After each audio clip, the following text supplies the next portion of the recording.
SaaStr fans, welcome to another episode of the CRO Confidential podcast. I'm your host, Sam Blond. We have another amazing guest this week that we'll get to in just a moment. One quick reminder, incredible conference coming up in just the next few weeks. SaaStr Europa in London, June 6th and 7th. I'll be there and I'm ecstatic to be there. I'll be speaking about some of the hacks that Brex put in place while scaling from 0 to 400 million in revenue. I also have a session with Parker Conrad, the CEO of Rippling. All the major CEOs, all the major VCs will be there and hope you will be too. Moving on, today we have this incredible guest. We are back to CROs and revenue leaders, moving on from the founder-led sales programming, and we're coming back with a bang. We have the CRO of the fastest growing SaaS company ever. That's Colin Jones, who is at Wiz. Colin is a Philly native. I won't give him too much trouble being a Kansas City native on NFL. But Colin started his professional career as a BDR 14 years ago. Similar story to me, interestingly. Worked his way up to his current role as CRO at Wiz, which, as I referenced, is the fastest growing SaaS company ever. 0 to 100 million in ARR in 2 years. Just incredible performance. And we're going to learn a lot more about that. It's one of the highest valued private tech companies in the world, valued at $10 billion in a round announced in late February of this year, so 2023.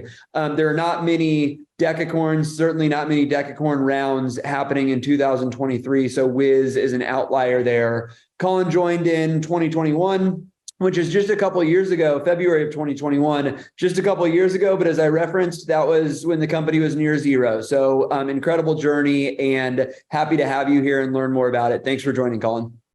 Sam, thanks for having me. And as always, a huge fan and advocate of the SaaStr community. And so thanks for having us and congrats to you and the team on all your success at Brex and also at SaaStr and Founders Fund. Amazing. Well, before we jump in, and we're going to go on this unprecedented journey that you've been on, scaling from 1 to 100 million or 0 to 100 million in just a couple of years. We're going to focus on recruiting and customer acquisition. We'll see where the conversation takes us beyond those two things. But before we get into the specifics, let's start with some context for the audience. Just tell us a little bit about Wiz. Yeah, so as you mentioned, we're a 2.5, 3.5-year-old startup, right? Like regardless of what status it is, we've only been in business for a few years now, and we primarily focus on cloud security. So we help enterprises around the globe gain visibility and then give them contextual and actionable insights to secure their cloud infrastructure. Very exciting. We talked about, or I mentioned that we'd spend some time on recruiting. Let's start right there. Many folks in the audience are going to be at a similar stage to what Wiz was when you joined, which is looking to hire a revenue leader and really pour gasoline on what is sort of like some initial product market fit success. So let's start there. You came in with this incredible pedigree prior to joining Wiz, which maybe you can tell us a little bit about. But how were you first introduced to Wiz and why did you ultimately decide to join and what really attracted you to the business? It's upon reflection, understanding what actually drove me to Wiz is much different than what I initially thought did, right? I think we have this industry-wide approach to evaluating the opportunities in front of us, and we do our diligence, and rightfully so. Like, how big is the addressable market, right? Like, what does the competitive landscape look like? How good is the tech? What do we need to succeed here? And at some point in my year-long kind of assessment of different companies, I realized that I wasn't actually looking for that. It was important. It's part of the criteria for a reason. But what I was looking for was people. And so, and I look back now and say, the reason I'm at Wiz is because of our CEO and our co-founders. Like we saw the world similarly. We had very different skill sets. There was a very easy dialogue that just continued to unfold. And throughout it, not only did we agree, but we learned how to disagree. And we did it in such a respectful and productive way that I thought, I want to be a part of that team. I love it. So there are some similarities to what I experienced in joining Zenefits and Brex, and there's one thing that stands out that is dissimilar. So your background, which maybe just tell us a little bit about your experience prior to Wiz. But one thing that stands out is I think it was in the same space. So you spent a bunch of time in this sort of cybersecurity space. Tell us a little bit about that, and then how you thought about continuing in that similar domain versus or like, was that part of the criteria? Were you specifically looking for companies in a similar space that you had experience in? Interesting. I love security. I do. I think our customers and our partners, I think they're superheroes. Like every day they wake up and they fight an immovable force. And so getting to play a small and hopefully valuable role and contribute to their success and therefore, secure their enterprise or protect our government or whatever the happenstance is, like I'm motivated every day because I know that the work we do helps other people. And that's why I take so much pride in not the way we sell, but the way we service and support, right? Like, do we wake up every day and earn it? Do we earn our customer trust? And so for me, security has always been at the forefront. And I was lucky enough to kind of parlay that into answering your initial question. I started as a BDR at Big Fix, and I loved it. Every second of it, because I was learning every day and acquiring new skills every day, and in parallel, falling in love with security and being exposed to it and coached through it. And so I kind of worked my way up, BDR, individual contributor, leader, to where I am now throughout the years. And at every turn, security is always at the forefront because I'm passionate about it. Super cool. So trying to package this up for maybe some takeaways, folks looking to hire the next Colin. Couple things that are consistent with my experience, which is the number one reason that I joined both Zenefits and Brex is also the people. Colin, you mentioned the same thing. And for me, specifically, the people was the founders. And I think you mentioned that as well. It was at Zenefits Parker and at Brex, Pedro and Enrique. And man, I just believed that these people were going to build a really big business. A lot of philosophical alignment as well, wanted to work with them, but it did come down to the people. One thing that is nuanced, but different, you were also extremely passionate about this category of security, which maybe I'll frame that for the audience as like an added bonus. That if you can get someone who you believe can have an incredible impact on the business and has this track record that is Colin-like, where starts as a BDR, just crushes it, realizes a bunch of promotions over a number of years. And that person is also extremely passionate about the specific domain that you are building in. That is the stars aligning a bit, but maybe don't require that passion. Using my personal experiences is a bit of a guide there where, I started in electronic signature. I moved to HR all-in-one payroll type category. And then lastly was at Brex, which is a fintech. So corporate cards, banking, finance. Let's continue along this journey. So you find a match made in heaven with Wiz. You join the company. Tell us a little bit about the environment that existed in February of 2021 when you joined. It was a very traditional startup. The unique circumstances are actually out of our control, right? Like geolocation and distribution due to the pandemic forced our hand a bit, right? So I'm here in Denver, Colorado. The majority of our team is in Tel Aviv. We all have different focus areas and functions that we're responsible for at the time. Mine being on the go-to-market side, theirs being mostly product and engineering. And so you can picture like the traditional startup office environment circa 2015, except we were worlds apart, right? We knew that we had this evolving dynamic product that we needed to bring to market because the demand was almost immediate. But we had to figure out not just how we were going to do that, but how we were going to do that successfully in such a short period of time, knowing that we were operating in a distributed environment, worlds apart.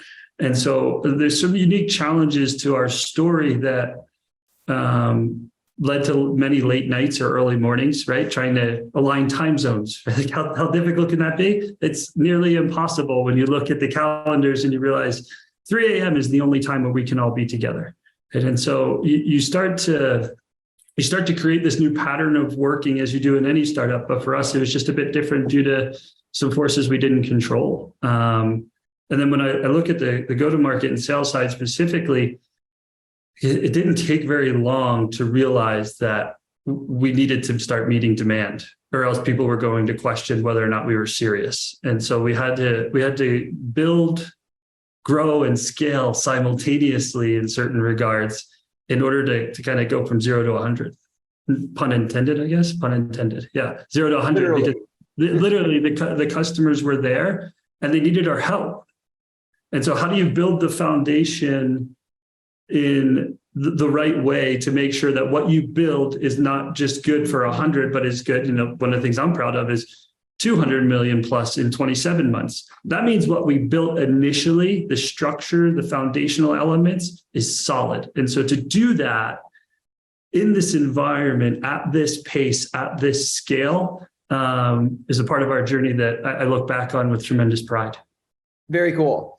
I'm going to backtrack just a little bit, which I don't love doing, but one thing that I glossed over, how were you first introduced to the business? Oh, fantastic. I'm the luckiest duck in the pond, right? I was so fortunate to have great leaders of my past who challenged, developed, and then ultimately recognized that I was ready for an opportunity like this one. And they facilitated some introductions to the VC community.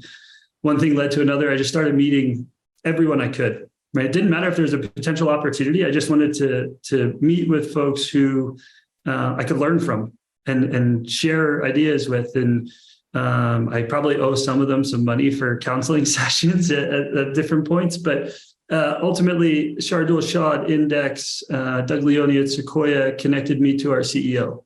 And the conversation started as just two people worlds apart meeting for the first time and just never ended, just continued. And to your point, it's, like I always think about finding teams you're a part of and identifying people you want to work with it's like music. Like you might like reggae, I might like country music. If we both like reggae, then great, here we go. But everybody likes music. It's how do you find that common connection between different genres in order to build something successful?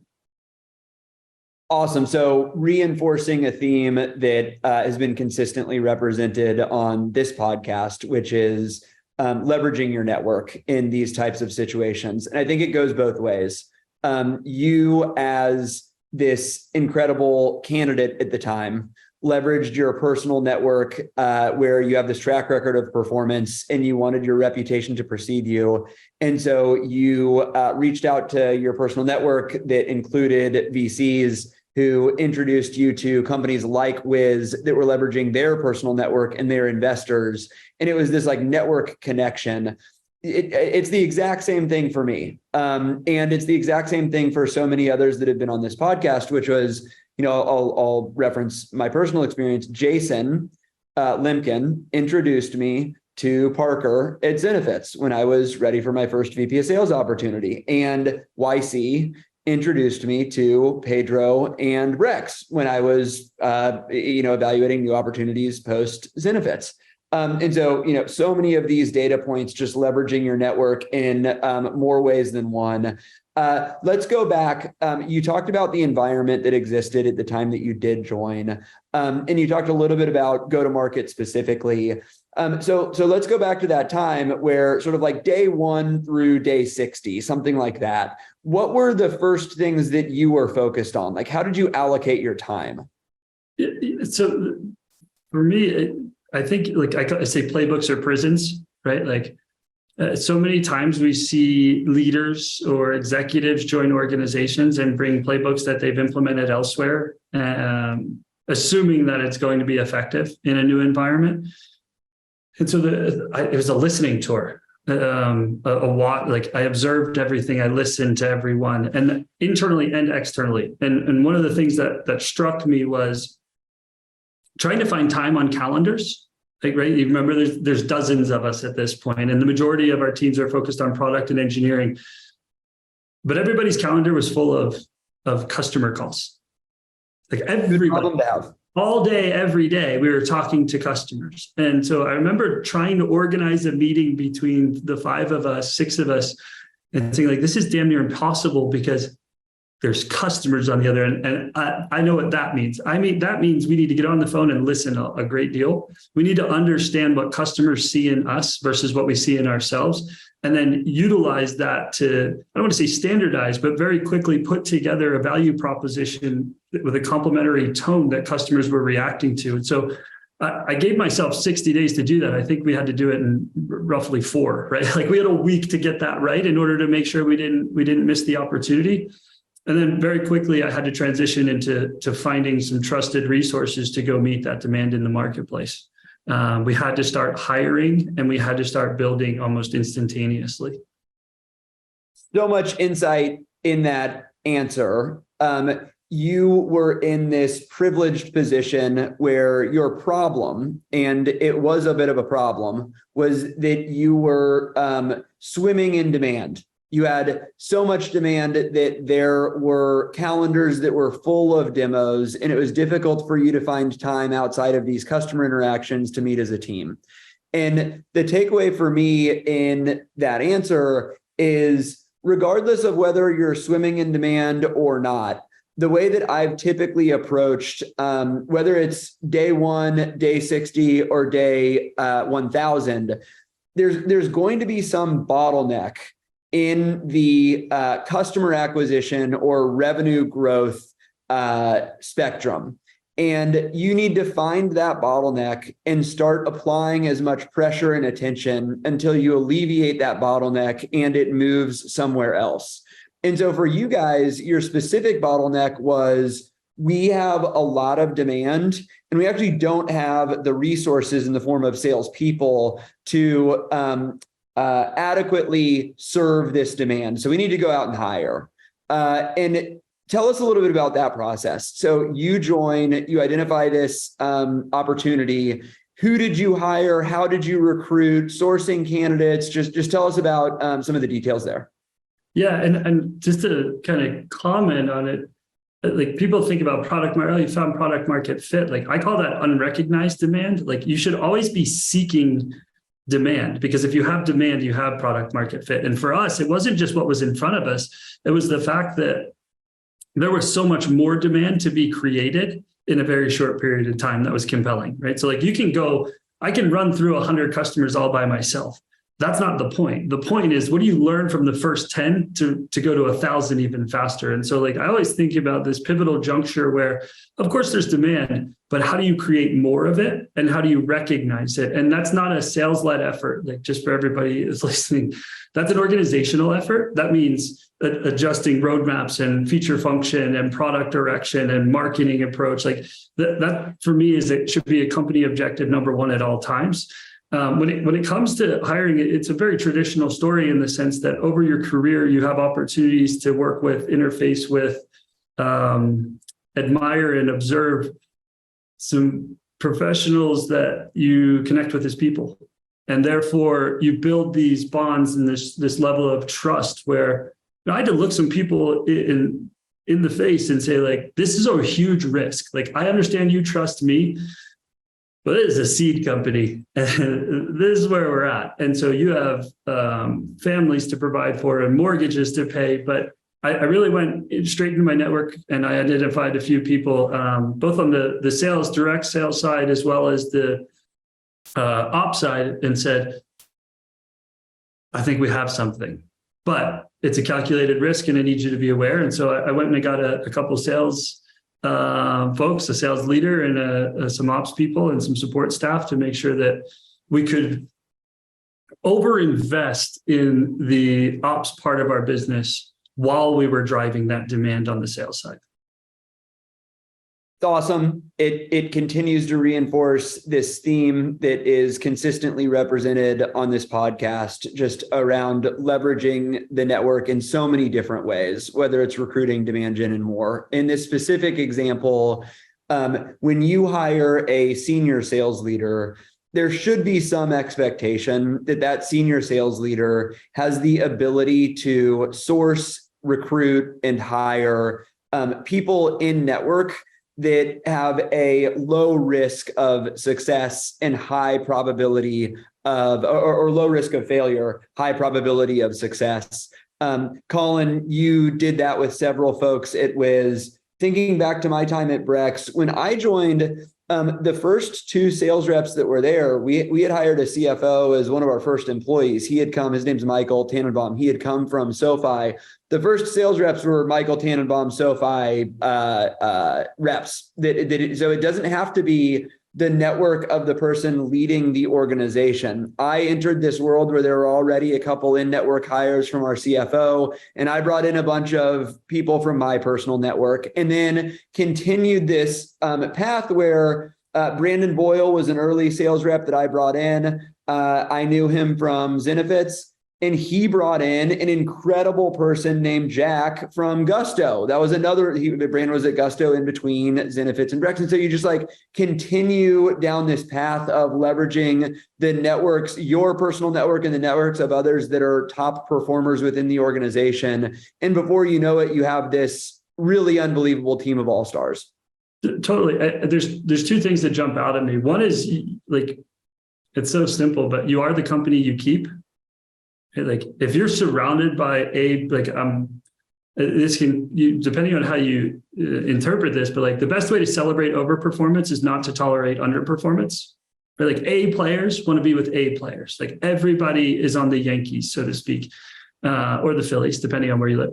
But so like not the Royals, right? But like so, you are the company you keep. One and two, like all of the success that I is attributed to my career or Wiz, like it's not me. It's the fact that I surround myself with these incredibly talented, selfless, hardworking people who just go and execute every single day, all day. And so I've always looked at kind of like a coaching tree.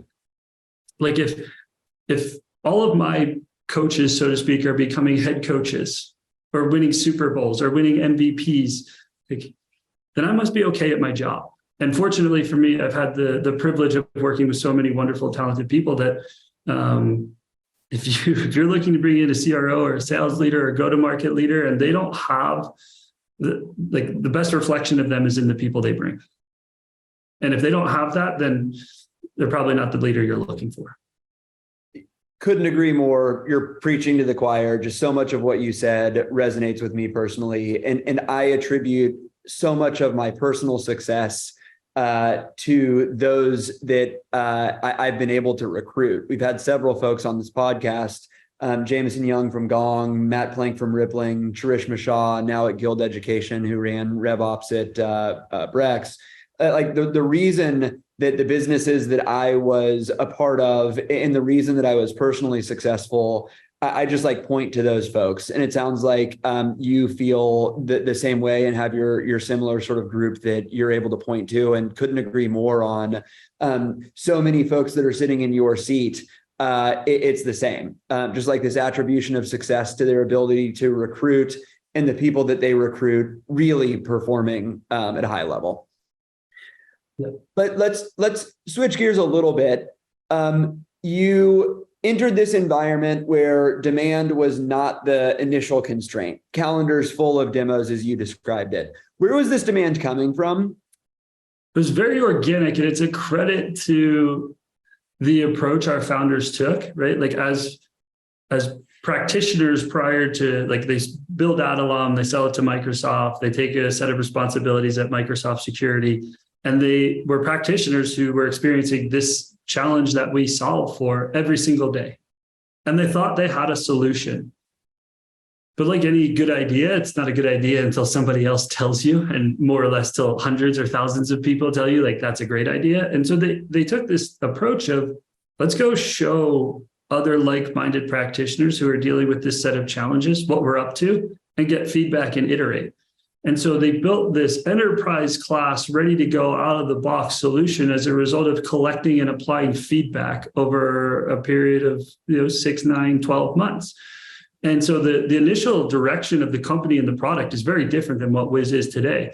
And I think it's a testament to, not only our co-founders, but a corporate philosophy of we should always be listening first and asking questions more than speaking. And so when I saw the initial demand, some of it was misunderstood. Some of it was dated because the conversation had transpired months prior and they weren't actually aware of what we were doing now or how we had evolved.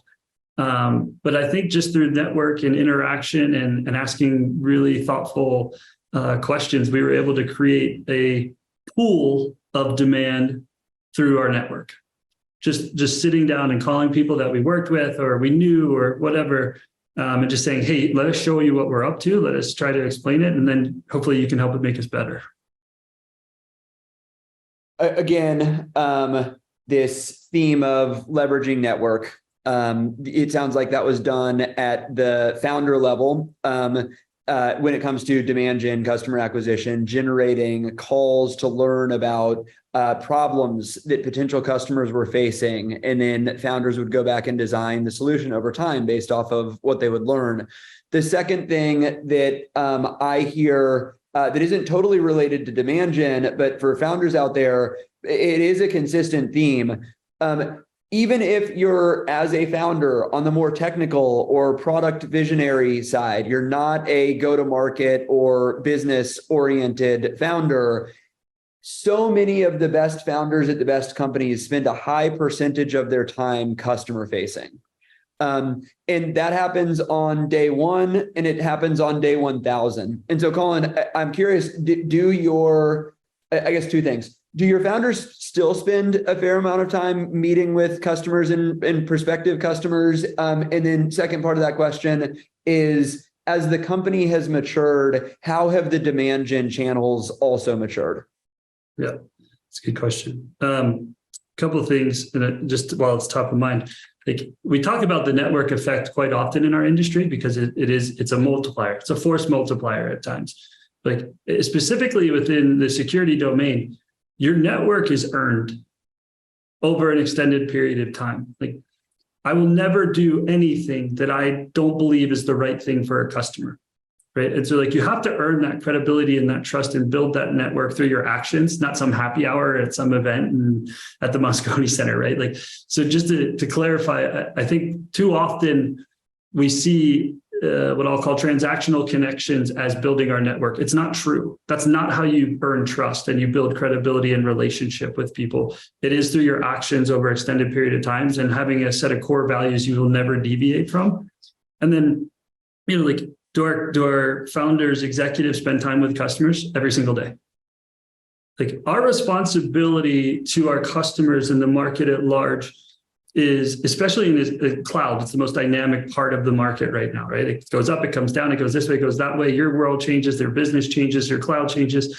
So like if our responsibility and our focus isn't on understanding what our customers are going through and how their world is changing, and therefore as a byproduct of that, we need to change, then we miss the point. Like we never set out with these ambitious revenue targets. Like that was never the goal. It wasn't talked about very often. Like we set out to build a world-class product to solve the biggest problem in a particular industry. And the only way for us to stay in touch or attached to our customers throughout our life cycle, which we're at the very beginning of, is to be present with them. So all day, every day, customer, customer, customer, right? Like it's a non-starter, it's table stakes. Talking about, kind of sources of pipeline, it all depends on not just your go-to-market, but your routes to market. Like we announced earlier this year, we're transitioning from a kind of hybrid direct channel model to 100% channel. That's a result of how our customers are telling us they want to buy, right? Like we didn't make that decision. Our customers made it for us. But what comes with that is diversity in your pipeline generation sources, whether that be, very traditional BDR or marketing or your sales-led and generated pipeline, to now for us, a huge investment area, which is our channel sourced and generated pipeline. And thankfully, we've found ourselves in a position where our partners understand, just like our customers, that we have something of value that can really help them, and they're bringing pipeline to us. And in the earlier days when you joined Wiz and it didn't have the brand tailwinds of a lot of the things that we're talking about right now, which are the growth of the business, the valuation of the business, so many customers that are probably in market championing the brand. What were some of the initiatives around brand that were successful for you? And anything maybe on the flip side that was less successful that comes to mind? Yeah, I can think of a few, like, and I know this will register with you. Like, I believe this to be true on day one. I believe it to be true on day 1,000, to use your terminology. Like, every employee who works here is the brand.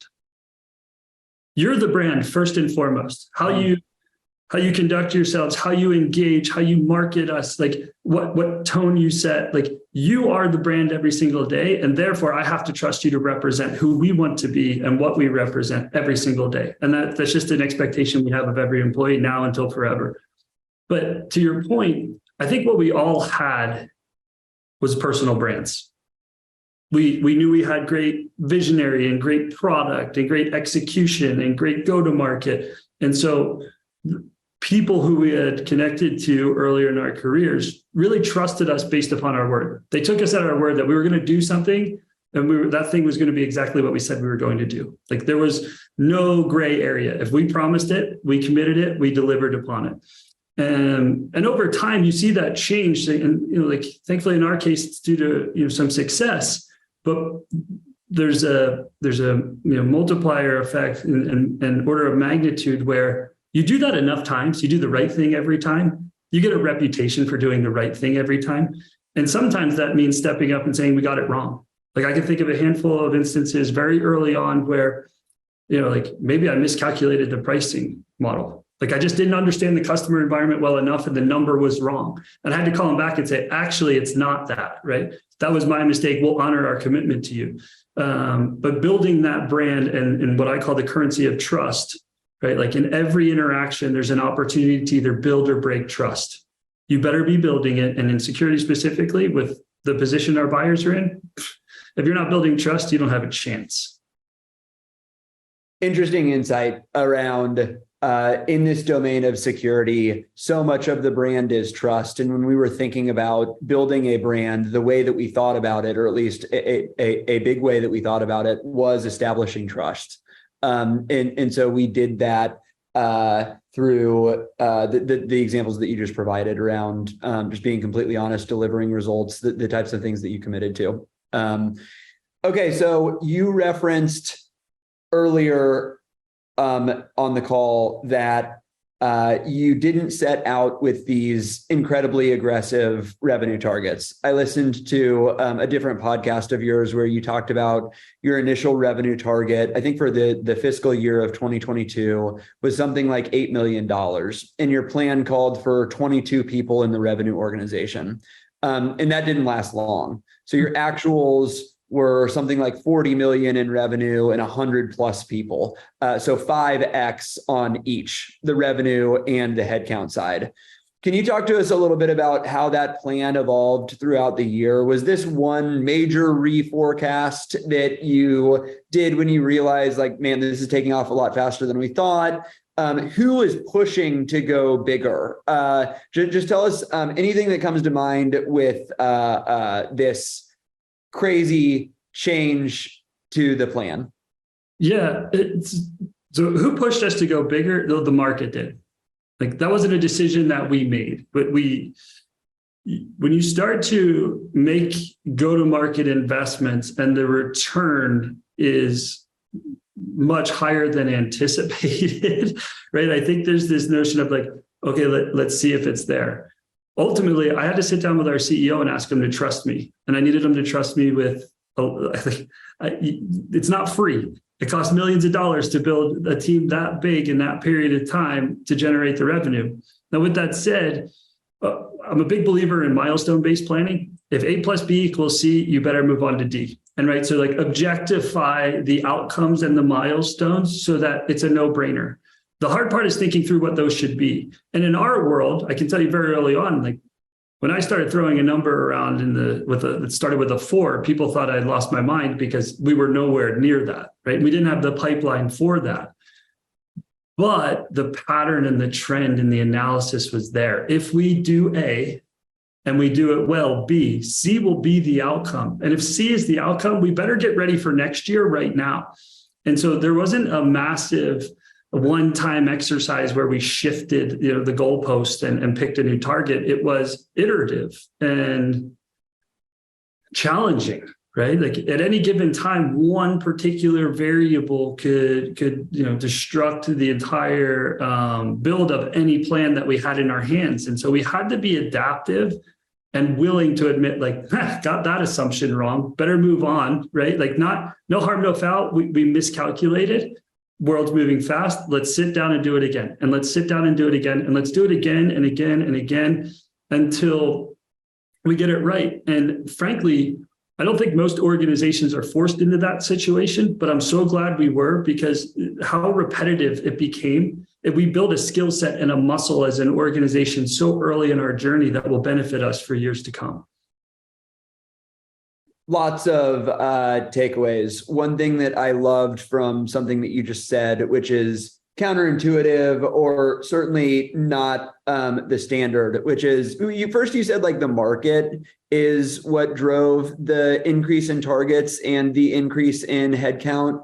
But you said that you, as the revenue leader, went to your CEO and said, I want to generate more revenue, hire more people, and trust me. And oftentimes that is the opposite of what happens, where, revenue leaders are the cliche term, sort of like condescending term is, sandbagging, where if there's evidence that we can actually grow faster, you don't want to surface that that's possible because you want to, over deliver and crush numbers. And it gives you a chance to like lay off the gas a little bit. One thing that I have learned as I've gotten sort of more experienced in my career, which it sounds like is some, like, maybe you wouldn't articulate it this way, but it's probably happening, is just this like paranoia and obsession with how can we grow faster?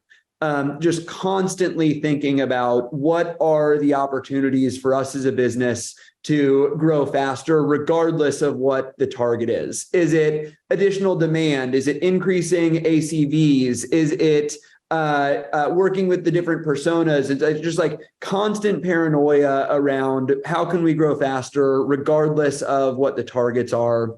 And then I'll share one other story, because I went through a similar experience, not quite as extreme, at Zenefits when I was a bit more junior in my career, but this mindset helped me progress in my career in different things, different exercises that I would do with folks on my team.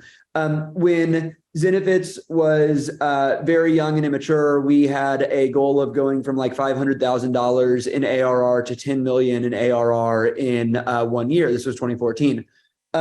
And about in March of that year, Parker sat down with me and Matt Epstein, who was the marketing leader, and we were beating the Q1 revenue targets. And he said, let's go through this thought exercise of what would it take for us to get to 20 million this year? And look, like, if we get between 10 and 20, that's still a win. We're still like one of the fastest growing tech companies of all time. But like, let's go through this thought exercise. And we mapped out a lot of what you just described, which is headcount related. We needed to hire more people if this was going to happen. And we came away from that meeting with, okay, let's do the things that sort of make sense that we circled on this whiteboard. Let's not do some of the ones that seem a little bit crazy, and see how the year progresses.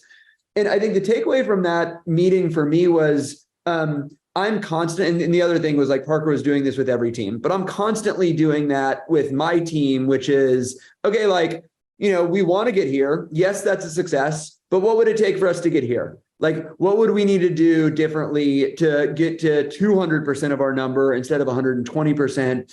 And I know at least at Zenefits, that was happening across the entire organization. It was like, okay, we're supposed to deliver this product on September 1st.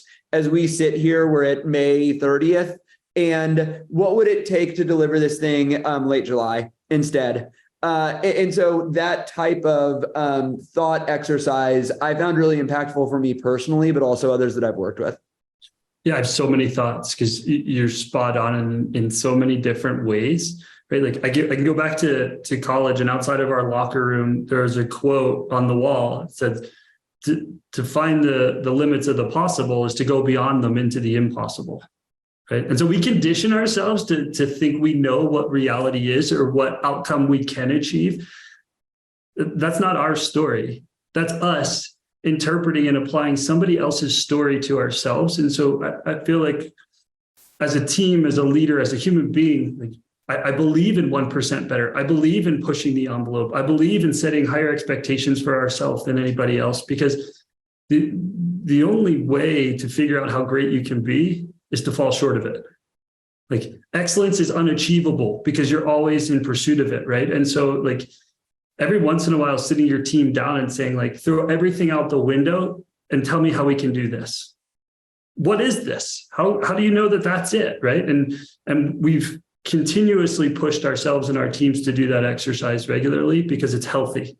It allows us to gut check what worked in the past, what worked in the future. So that's one thing that I couldn't agree more with. The other one is like, we have revenue milestones, targets, whatever you want to call them, like those are inflection points. Like some of that you control, some of that you don't control, like making sure you're obsessed with it because you need to understand it and adjust accordingly. Like that's the whole point. I feel like so many go-to-market leaders are focused on revenue targets, or it's like, no, our job is to create shareholder value. We pull different levers at different times throughout our journey in order to maximize value for those that invested in us or who are invested in us. And so like it gets lost in translation so often, and I'll never understand why. Shareholder value is always number one. The way you go about creating that should be very different from time to time. And like after that, push to the limit as far as you can every single day. Love that. We're getting a little philosophical, which I think is great and hopefully insightful for the audience. Let's continue down that path and end on what hopefully is a bit of a high note. And again, it's sort of like philosophical. I don't know if you've ever received a piece of advice that was sort of like most impactful for you personally throughout your career that would be helpful to share with the audience that could help those that are listening. Yeah, it's so generic, but I say it to myself every morning. It is an affirmation, right? Like the hardest part every single day is putting your boots on and going to work. So like get your ass out of bed and go do the best job you possibly can right now. And like, it's the first thought I have every morning when I wake up. And, you know, it's interesting as a parent now, like I have a different one with my kids, which is what's today? Like today is a good day for a great day. Like the only one who controls whether or not I have a great day and I work as hard as I possibly can today is me. Nobody else gets to influence or impact that. And so like, I know it sounds so simple, but for me, like I go back to kindergarten principles regularly, like treat people the right way, work as hard as you can, try to help other people. Like that's my advice. Like you do that, you're working on a life of significance and impact versus success. And that's what it should all be about. I'm sitting here smiling and that piece of advice or the way that you sort of like live your career is resonating with me. One thing that comes to mind that I constantly remind myself, and it's in the same vein. My takeaway from what you just said is it's around like motivation. Like the hardest part of the day, put your boots on, give all of your effort, positive attitude. And one thing that has resonated with me is just never to be satisfied, which is it's a different version, but the output is probably similar because like the second that you're satisfied with some achievement or performance, or you're going to perform less well. And so if you're just constantly striving for more, better, improvement, the outcome will be significantly greater. So anyway, maybe we end there. Colin, this has been a blast. Thank you for joining. Such an insightful conversation. You all are just crushing it. So congratulations on all the success and best of luck continuing building this rocket ship. Thank you all so much for having me. And I can't wait to listen to others and learn from others as well. So thank you so much, Sam. Amazing. Take care.